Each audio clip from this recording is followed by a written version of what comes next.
can see the way they hate, and I know better than to listen to people who are calling us slaves. I can feel the sunlight shining. Well, good morning and welcome to episode 857 of the Lots Project Morning Show, where the coffee's strong, the opinions are stronger, and everything is always filter free. I'm Brian, your host, and today is October 6th, 2025. This morning I'm enjoying a fresh cup of a experimental blend from foodforestfarms.com. Right now it's a light Colombian with a medium dark Peruvian. Nice blend there. I started drinking it last week.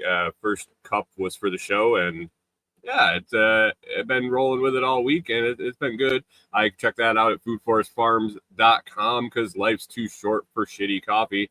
At Food Forest Farms, your beans are roasted by real human hands using a clean stream air roaster. More than just a customer, your family.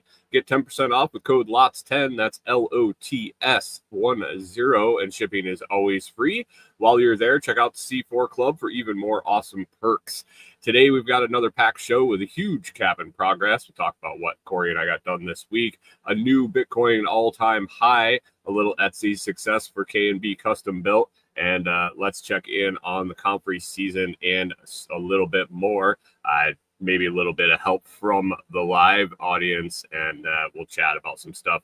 It's been a busy week, and I didn't spend very much time at all on a computer, so we'll see how things go today.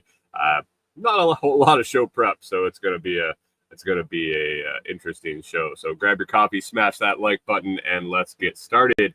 Good morning, Seattle, in really early at long before the show started. Hey, hi all. It's gonna be a great day. Good morning to you, Brian. Welcome home. Glad you're out of the hospital and back home and on the road to recovery. It's been a wild ride for you, and it's only going to get better.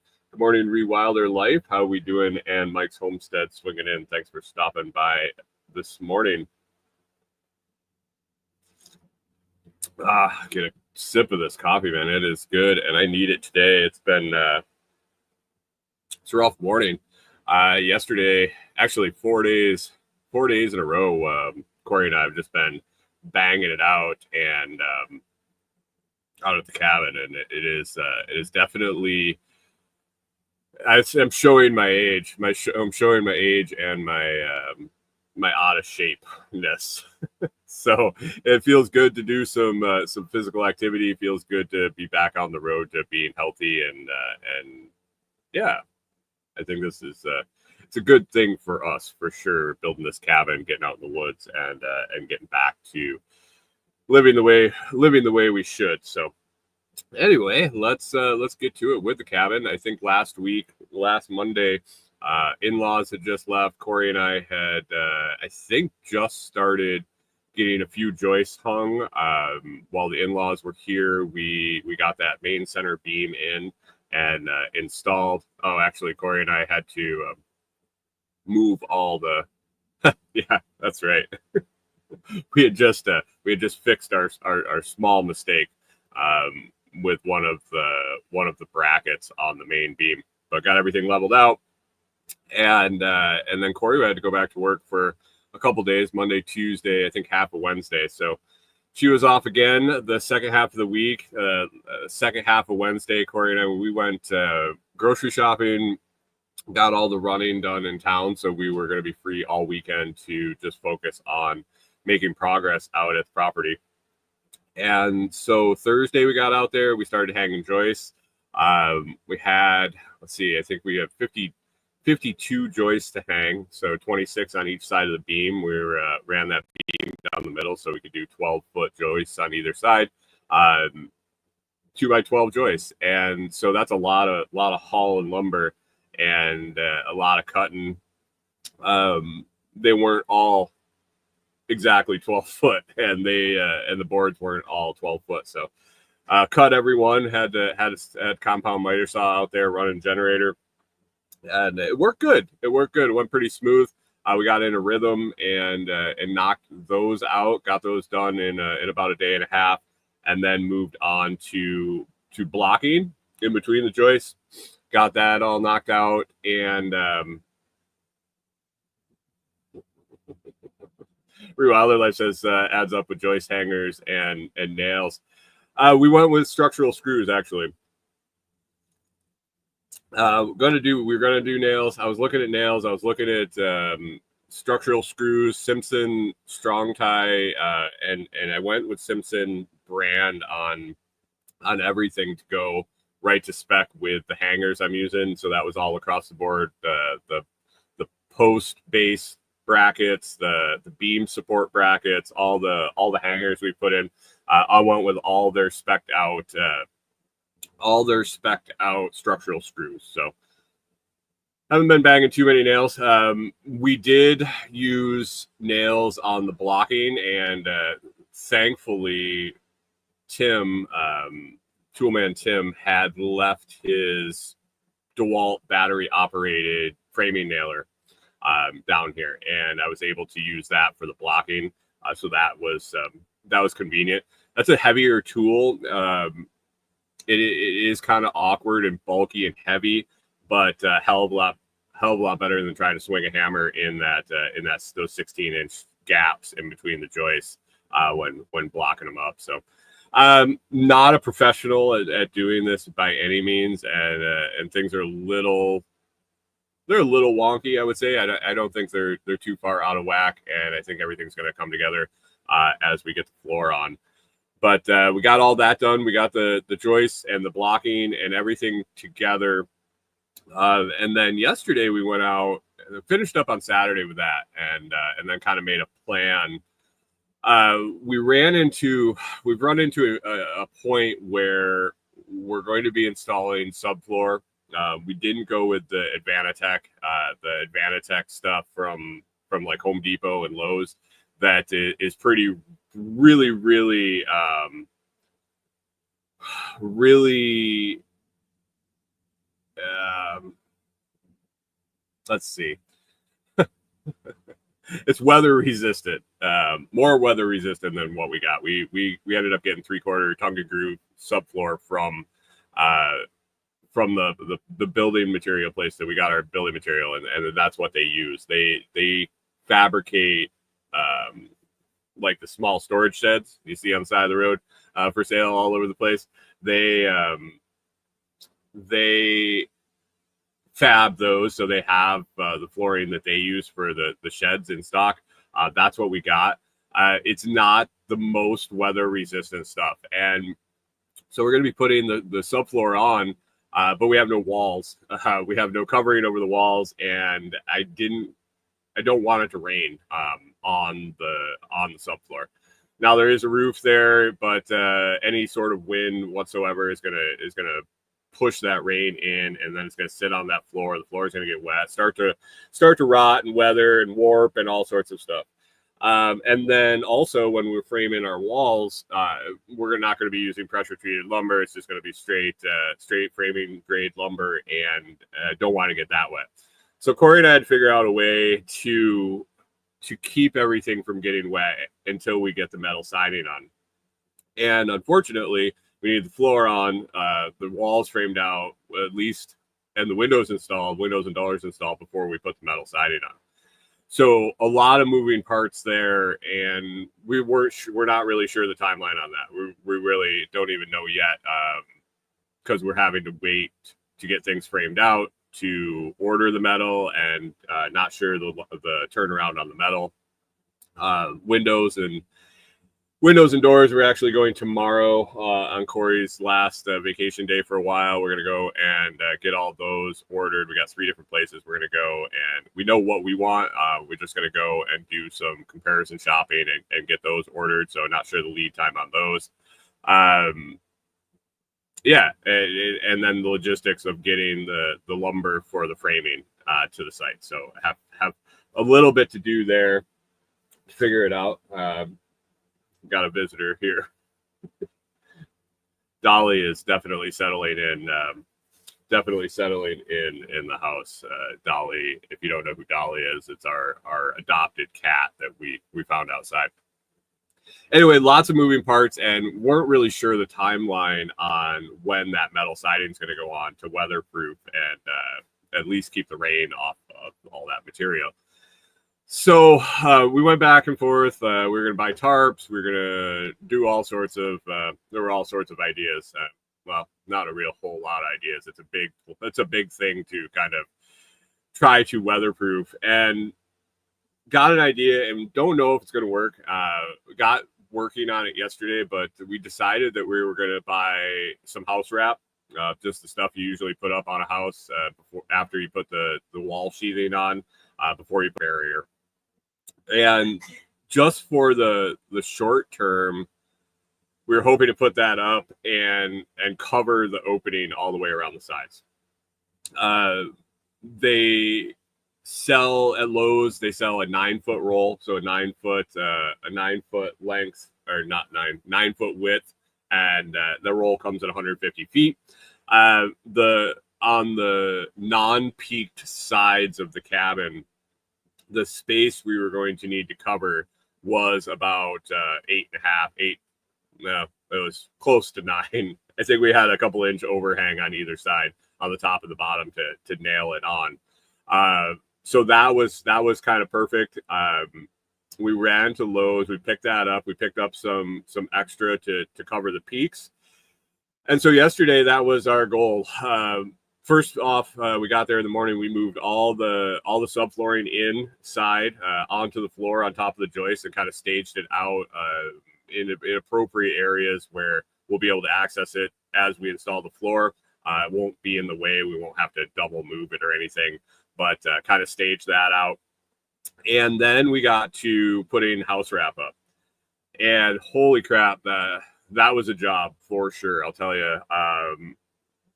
Corey nailed it yesterday, basically holding that roll of house wrap for, I don't know, 6 hours, 5 hours, 6, 7 hours. I don't know how long it took, but we did one continuous piece all the way around the outside, on all 4 sides. It's approximately 120 feet of wall, and so we had a little bit left over, but did a little overlap. We're gonna have kind of a overlap door that we can open up like a circus tent and go in there and work, and then seal it back up. It was hot. It was in the sun. It was up and down the ladder. It was nailing the stuff in. I don't know if you've ever nailed up house wrap, but it used these little tiny. They're almost like roofing nails, and they have a plastic washer on them, I guess. It helps hold it down and not tear. But with my big fat fingers, trying to hold them and get them started is a lot of finger smashing. So I was using a pair of pliers and holding them and getting them started, and then banging them in and up on the top of the ladder, about 14, 15 feet up in the air, in awkward positions, trying to nail in every direction. It was a job. We're hoping that it holds until we get the metal siding on, and we're hoping that it works as it should. When we got that one single piece all the way around, we were both exhausted. I was sore. I was definitely showing my age on day four of work in a row, and up and down. Yeah. The up and down the ladder was the tough part. I did take a spill off a step ladder, up a shorter ladder that we have. I got up onto that, and some of the soil that it was sitting on kind of gave way, and it started to tip, and took a little tumble off that. So that was a little impeding to the rest of the day.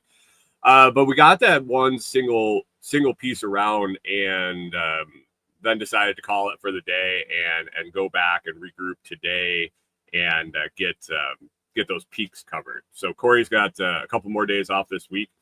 And so we're going to be able to, like I said earlier, get to the building supply stores on Tuesday and get doors and windows ordered. And today our goal is to go out and get those peaks covered on the peaked ends of the building, and hopefully get that house wrap up there. it's going to be an interesting. I think it's going to be a lot harder than getting the other part up, and the other part wasn't that easy to deal with. So there aren't a lot of really good places to get the ladder, to put the ladder, to stay out of the way. I think you're really going to have to think through the motions of how this is going to get installed to make it happen. But we'll try to get it done. And then and once that's up, then with all that subfloor over on the floor, I can work a lot more by myself. A lot of the heavy lifting is done. The 2x12s, we're pretty much done with the 2x12s, other than cutting out some stringers for some temporary stairs. And the subfloor all moved. That slides really easy on top of the joist, so moving that around isn't horrible anymore. And then 2x6s for framing out the walls are easily manageable. So got all that really heavy lifting, framing the floor and stuff done with my help, and I appreciate it. Corey's been invaluable the last couple of weeks, really, working on the cabin, and then with her family in town helping with that beam. So all that heavy work is done, and now it's on to just knocking stuff out and planning, and so that's good. We're on pace. We're happy with the progress. Always could be doing more and further along, but I think right now we've definitely put the time in and put the effort in when we've had the opportunity. So we'll keep going at it. Yeah, I think before the next show, we'll have hopefully our doors and windows ordered and be putting in subfloor. I think that's the plan next weekend. Saturday and Sunday, like I said, Corey's going to be back to working, and a little less vacation for a couple weeks here at least. And so we'll be weekends only, and then anytime I can get out there by myself. And we've gone back and forth about heading out in the evenings after she gets out of work. And man, it's one of those, it's really juice squeeze type of situation. We are about a half an hour away from the site where we're staying right now. When Corey gets off of work, we do have a lot of stuff to do here in the evening, as far as taking care of the dogs and mealtime and all of that.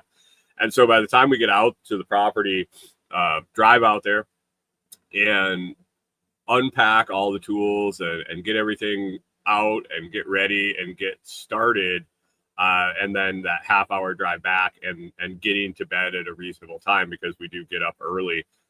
It's almost like, do we have enough time to make it worth it to be out there to make any progress? So I think as we can stay out later and have light inside, I think that'll be more of an option. But right now it's starting to get dark at like 6:30 and pretty dark by 7 o'clock. So it's really limited on the time we have in the evening. So not a whole lot of progress there, but I do get a couple days a week where I am free to go out and work during the day. And I think she has some vacation days coming up here later in October and into November, and a good long stretch at Thanksgiving. So target is still first of the year to be moved out there. It won't be finished by any means, but it will probably hopefully be livable by first of the year, and we can make that transition. And then as we get out there and we're staying full time, we can definitely make a ton of progress, because we'll actually be there. And to take that hour away in the evening where the transport and then the tool project cleanup. Good morning, Corback. Thanks for stopping in. The tools, getting them out, packing them away. It's a lot of extra work when you're still in the middle of a project. So we'll see. Happy with the way it's going. Excited. It was cool to see yesterday. I posted a couple of pictures over in the Telegram group. It was cool to get that wrap on and poke your head inside, and it's all enclosed now. And to stand up on the floor. So we threw that subfloor out on the joists, and then we jumped up there and we were standing on the floor, and it's really it was really cool to be standing on the floor. It was awkward though. After working on the ground for so long and being around the total height of the roof, and then to put the subfloor on, or the joist on at I think we're about 4 feet off the ground at the top of the joist. To jump up on top of there and stand, it was about 4 feet in the air. It was a different perspective for sure. And everything was open, and the joists were still open in a lot of places, so you could see right down to the ground, and there's no walls. And it was like, this is kind of cool. I thought it was kind of cool. I kind of stood up there for a minute and enjoyed the progress that we've made and the things that we've gotten done. So happy with that, and a lot more to go soon. So stick around and follow along with that. Yeah, exciting stuff. Progress and moving forward. Rewilder Life says they're doing all their building by hand. They don't make the things for small women to use. And she's pretty good at swinging a hammer, but I get it. I get it for sure. I swung the hammer all day yesterday on those little nails that hold up the weather wrap, and forearm was a little twingy by the end of the day, and it wasn't bad. By the way, I was going to John Palmer says over in Telegram chats, he said he thought I was going to do vertical today. I thought I was going to do vertical today too. I was just gonna mention that. So YouTube's been telling me, do vertical live stream, blah, blah, blah, over and over and over. And it is what it is. A long time ago, I messed around with StreamYard and doing 2 different feeds. And it's really awkward here with the camera. My setup in the camper, I only have about, I think it's like 18 inches of a desk. So with the camera like right there, you can tell when you watch the video that it's pretty zoomed in, and I can't get it back any further. And I'm excited to have an actual desk and be able to set things up and have different camera angles. But when I loaded up the vertical stream, so basically in StreamYard, I was creating 2 different streams, and when I pulled up the vertical stream, it was basically this picture, but super zoomed in. You couldn't even see my whole face, and then it wasn't even vertical. It was the whole border and everything. The whole border and everything that's on the screen right now, but in vertical. So it was shrunk and then super zoomed in on my face. And I was like, yeah, not today. This is close enough for you guys with this camera view. You didn't need super close. So vertical feed is on hold again for now. So it is what it is. Rewilder Life says, you guys have floor plans in mind. Yeah, our floor plan is all done. Tentatively. I want pretty tentative, like pretty solid, I think. What we're going to do is we're going to get that subfloor down, and then we're going to go in and mark it all out and make sure it's all functional. It's on paper right now, graph paper, 2 scale. Corey's done a lot of work with that. Do you want to come and say hi? Come here. You want to say hi?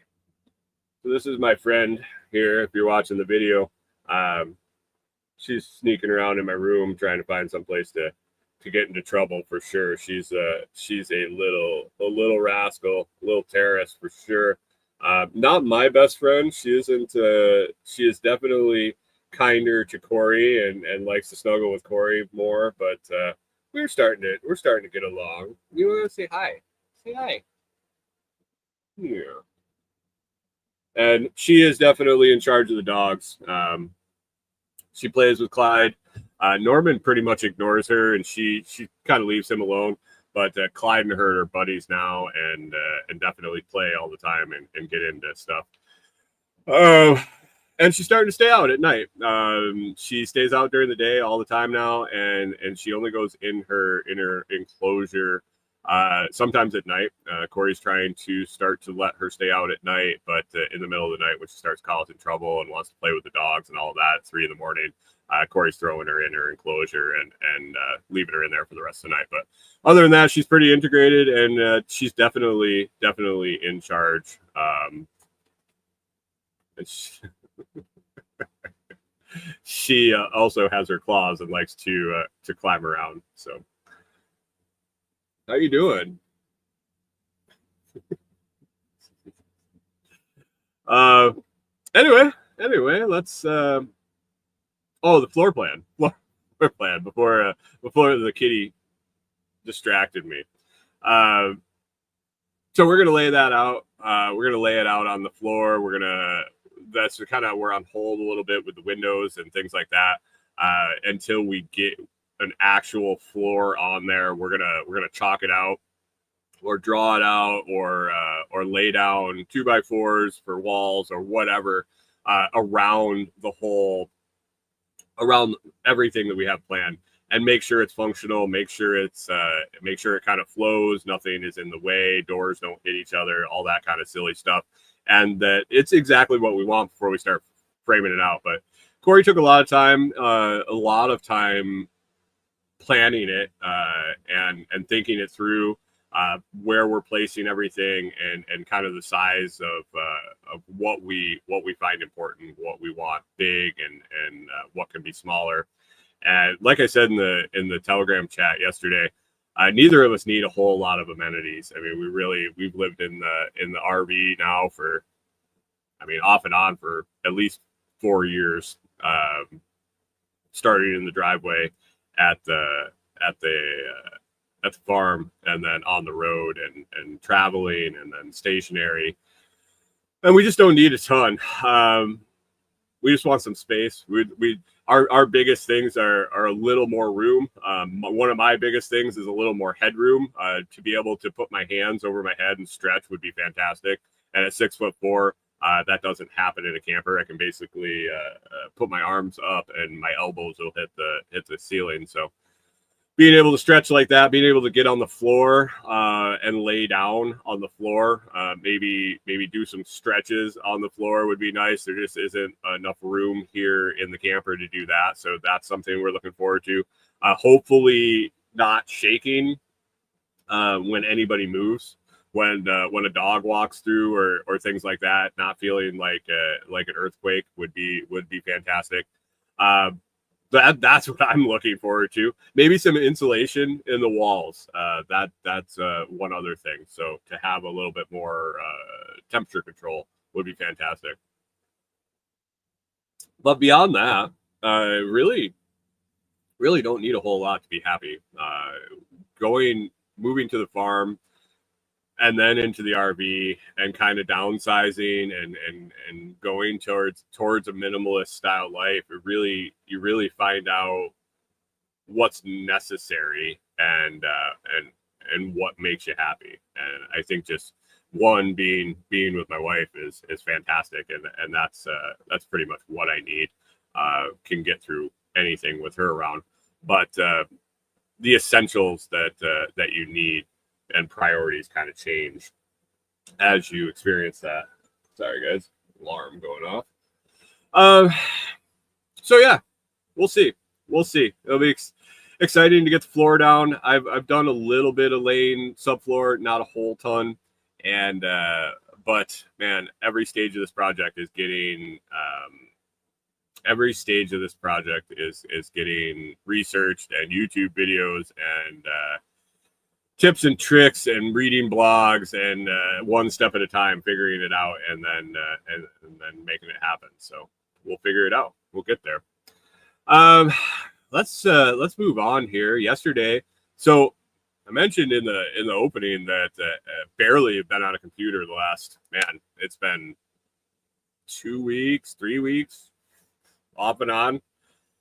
I think last week I sat down, I did the show, I did all the show processing after, basically the uploading and thumbnails and all of that, and I didn't use my computer after that.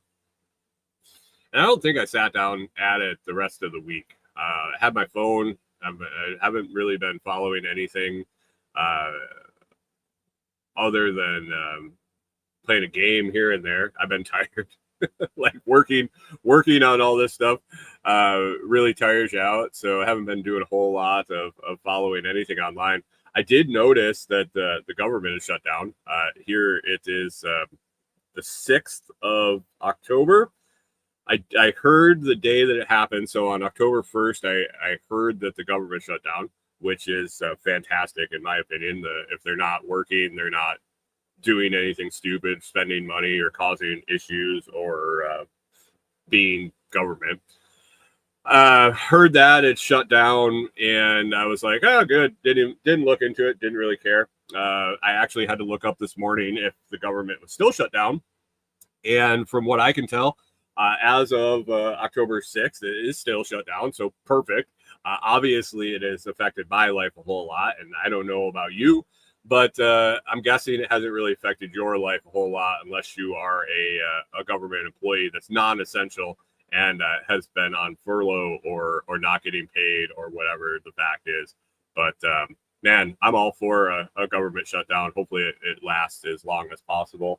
Another thing that I missed yesterday because no service out at the cabin build site, Bitcoin hit a new all-time high. That is exciting. Mr. Norton said in the Telegram group the other day, I hope you bought it on the dip, because if you didn't, I'm sorry. I do have to feel his sentiment on that. I do feel that I think we're on a bit of a run here over the last week. I kind of watched the price go up. Right now, you can see on the block ticker, 123, 196, $123,196,000 per Bitcoin. That is up over the last few days. Yesterday peaked up, jumped up, hit an all-time high of 125,559.21. I wasn't really sure if that was an all-time high. I actually honestly wasn't sure what the previous all-time high was. But a couple of quick searches, and that said we topped one yesterday. That's exciting. That's exciting, and only good things to come, I think, for Bitcoin. The more turmoil in the U.S. government, the more bullshit going on, and the fact that they can't get their shit together just makes more of a case for being in Bitcoin instead of the U.S. dollar. Also on a tear right now is silver. Silver is popping up almost to $50 an ounce, which is super cool. I like to see those assets jumping up there. If you remember back in the day, I've actually done 2 rounds of custom silver coins and stack a little silver here and there. So if you got some silver and you don't really pay attention to the price, I think you'd be surprised when you popped up a price index and checked it out. But silver up about 50, and Bitcoin on a tear. I think between now and the end of the year, we could see some big things for Bitcoin. So, are you comfortable with the value of your stack in a software wallet? We talked a few weeks ago about that little hack. It wasn't a hack of Bitcoin; it was a hack of kind of the protocol used by wallets to function with Bitcoin. To this day, as far as I know, Bitcoin itself has never been hacked. It's been more wallets and exchanges and personal on an individual basis because standard protocols weren't followed, safety protocols and things like that. One standard protocol that I suggest is using a hardware wallet. The one that I use and have used, I started out with the Blockstream Jade and have upgraded to the Jade Plus. I love it. It pairs really well with the Blockstream app, and it works smoothly. It was not affected by the JavaScript breach and all of that. It doesn't use those.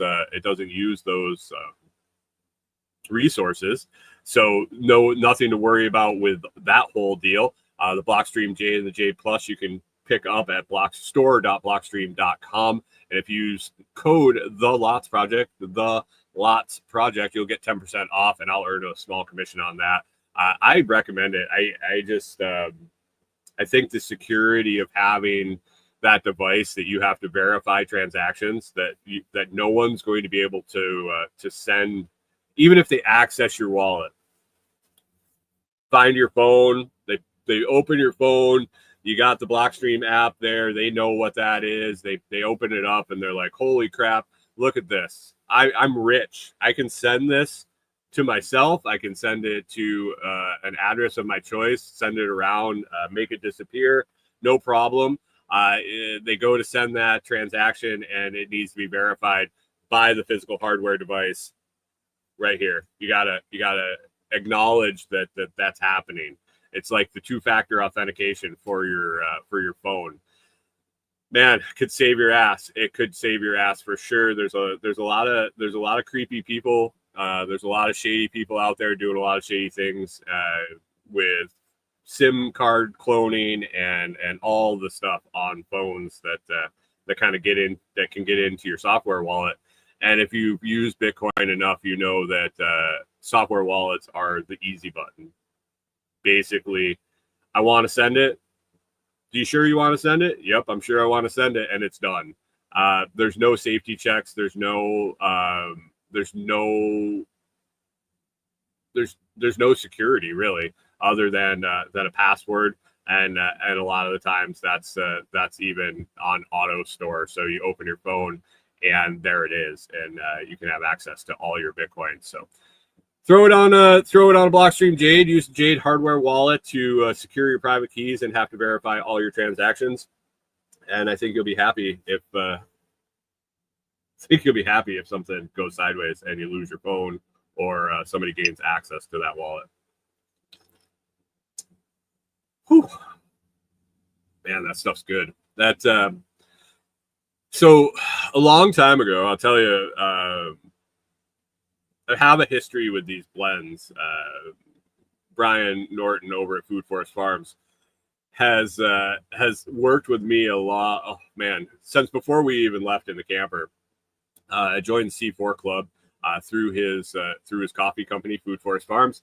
He has a C4 Club, which is basically a monthly coffee deal where you order a minimum of 2 pounds a month. You get a fantastic price, especially with the price of coffee right now. If you look around, coffee prices are going up. And portion amounts are going down. So good luck finding a whole pound bag. I shouldn't say good luck, but look closely where you buy your coffee. If you buy any sort of not Folgers or not Maxwell House, look when you're shopping for your coffee and look at the weight. Shrinkflation has definitely hit the coffee aisle for sure. You see 10-ounce bags, you see 12-ounce bags, and the prices look like what they should for a pound. Brian over at Food Forest Farms has the best price I really have seen on premium air roasted coffee. It for what you're getting at the price you're getting. Even the regular price on the website is fantastic, but when you join the C4 Club, the price is even better. You just have to guarantee. You just have to promise to buy 2 pounds a month at a minimum. You can order as much as you want after that at that same price. And there are a ton of other perks to the C4 Club. You can find out more information about that over at foodforestfarms.com. But when I joined the club, we got talking about coffee, and I had a long history even before I met Brian with decent coffee. Worked at Caribou Coffee when I moved to Minnesota. about 25 years ago, and took all their coffee education classes. So they offered their employees a ton of classes on roasting and bean selection and all sorts of stuff. And so I had a base knowledge, and with a bartending background, and now equipped with the coffee background, messing around with flavors in my head and kind of guessing and seeing what I can come up with as far as mixes and blends and things like that has always interested me. So when I had a personal coffee roaster to make stuff up like that, it was kind of fun, and started making stuff. Made a few blends. We made the GSD blend way back, which is it's a super light blend, and basically about the highest caffeine content you're going to get without adding extra. So basically your monster drink of the coffee world, but with none of the bullshit and extra added chemicals. And along the way, the silver sales I talked about when I mentioned the silver price, we had a coffee that went along with that, and it used a super dark, rich Monsoon Malabar, I believe. And then we balanced it off with a light roast. I particularly am a light roast guy. I like the lighter end of things. I like the lighter end coffees, and a medium at the most, really roast is just my flavor profile that I like. But I also don't mind something really dark, something that sits on your that really lends itself to a dark roast mixed in with that light. So that silver bullet blend was fantastic. That Monsoon Malabar got roasted dark, and it was super oily and rich, and then balanced that with a Colombian, I believe, a light Colombian, and it worked great. It was the best of both worlds in a glass or in a cup. And so recently, Brian ended up bringing in a new bean into his roastery, and it's a Brazilian. It's pretty good. It really, he sent it out the first month he had it, and I think I had it at a medium, maybe a medium light. And I love light roast, but I can admit when a bean is roasted better dark, and I really think the flavor of that Brazilian comes out as the darker it gets, the longer it's roasted. It's just not my flavor profile. So I asked Brian to mix me up another blend, and a little signals got crossed. I think on roasting day he was busy, he was in his groove. And he ended up roasting a blend of Colombian and Peruvian, a medium light Peruvian and a light Colombian.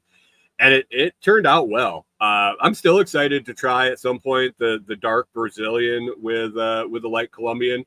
But this Peruvian Colombian blend is fantastic. And that's something you get to do with the C4 Club. You get to message Brian, send him an email, send him a Telegram message, a text message, make a phone call, and try something new and order it right from the roaster. He'll have it roasted a couple days before he sends it out with C4, and it shows up at your door, and it is as fresh as you're going to get.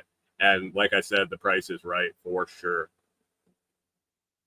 So think about it. If you like coffee, I don't know. I don't think I can go back to a Folgers or a Maxwell House at this point. I'll actually go to a restaurant and skip the coffee, because I've ordered it a couple times, and it's hard to drink. It's hard to drink. So I could tell you all the benefits of air roasted coffee over drum roasted, and but it is what it is. It is what it is. Give it a try.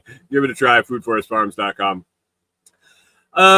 Next on the list, we've been doing some sales here on Etsy for K&B.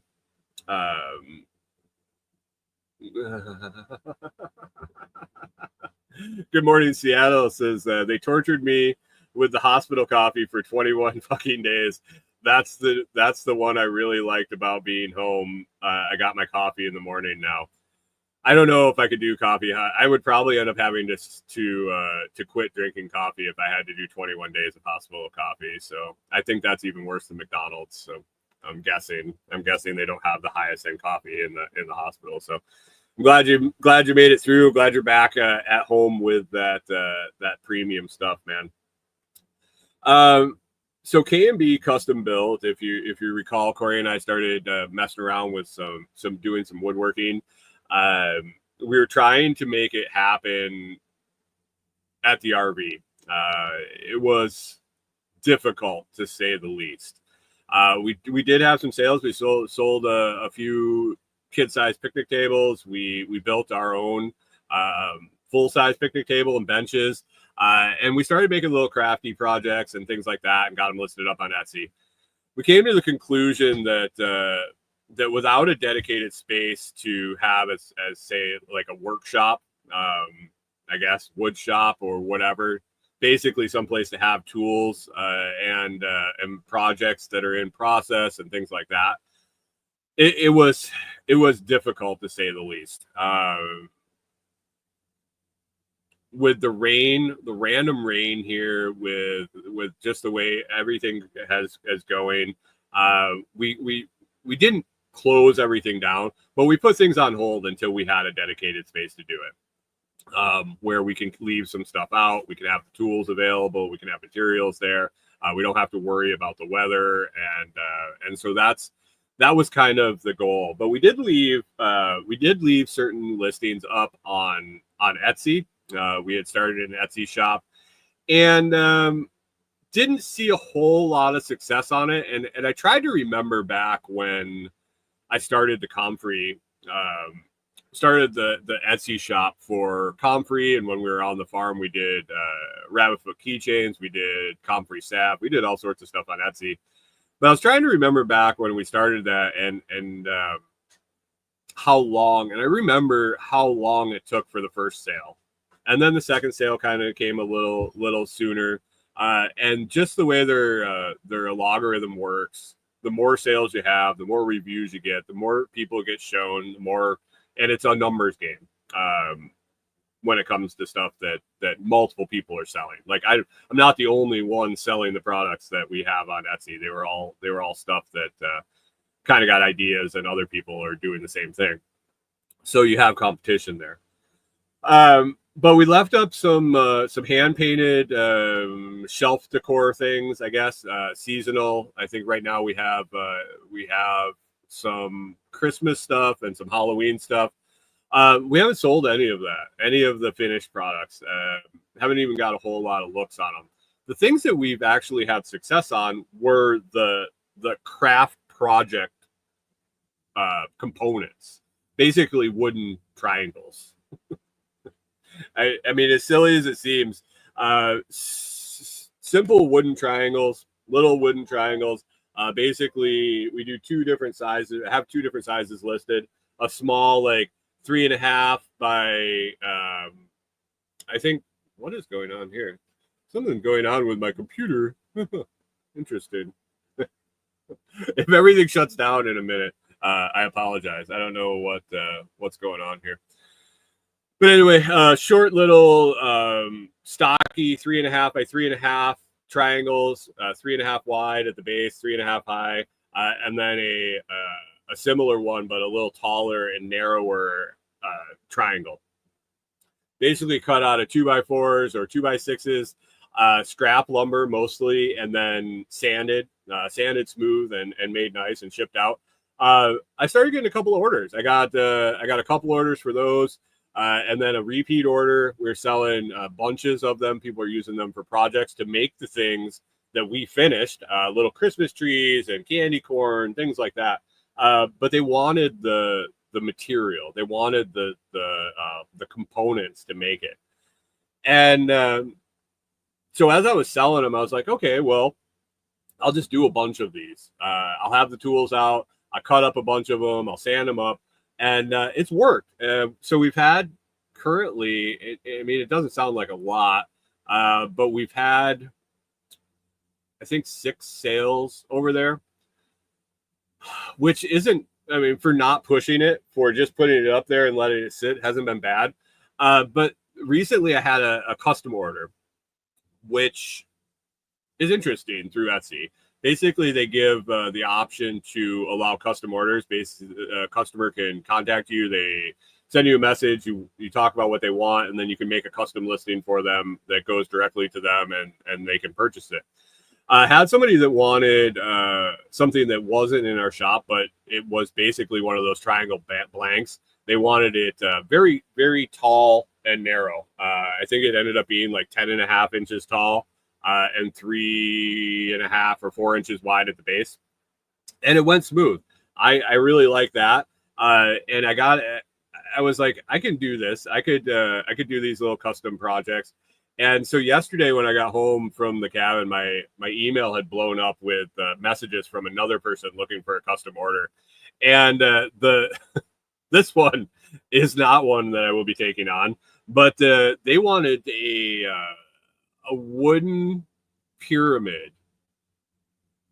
I think it was a wooden pyramid, basically 15-inch square at the base, and big enough and tall enough that they can take the cap off it. They wanted a removable peak on the pyramid so that they could stick a crystal skull on the top.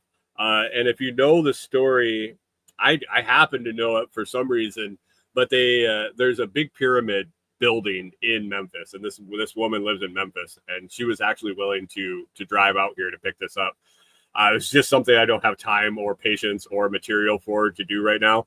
But basically, there's a pyramid building in Memphis. If you drive through Memphis right now, it's the Bass Pro Shop. It's been some other things in the past, but there's a story about the I think it was the builder or the architect, his kid, and this crystal skull that got put in the top of the building, and some woo-woo, bad juju, good juju stuff going on with that. The building, I suppose, is cursed. And it so it's a pretty popular story in Memphis. Well, this lady wanted this pyramid to go on top of her mailbox, and she has a crystal skull that she was going to put in the top.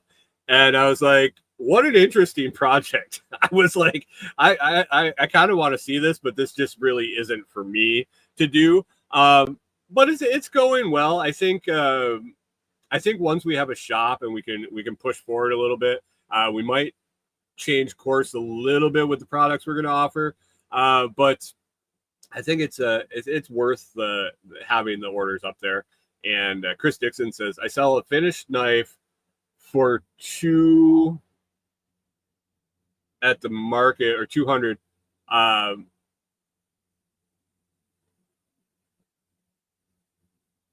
okay. So he sells finished knives at the farmer's market for $200.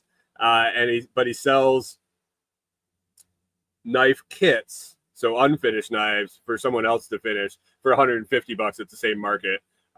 Yeah.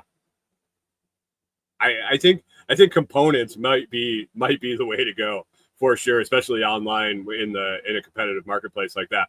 So if you really think about how much this costs me to make these triangles, I have usually nothing in lumber, in material, because it's leftover, it's stock, it's all those cutoffs that you save because you might need to do something with it.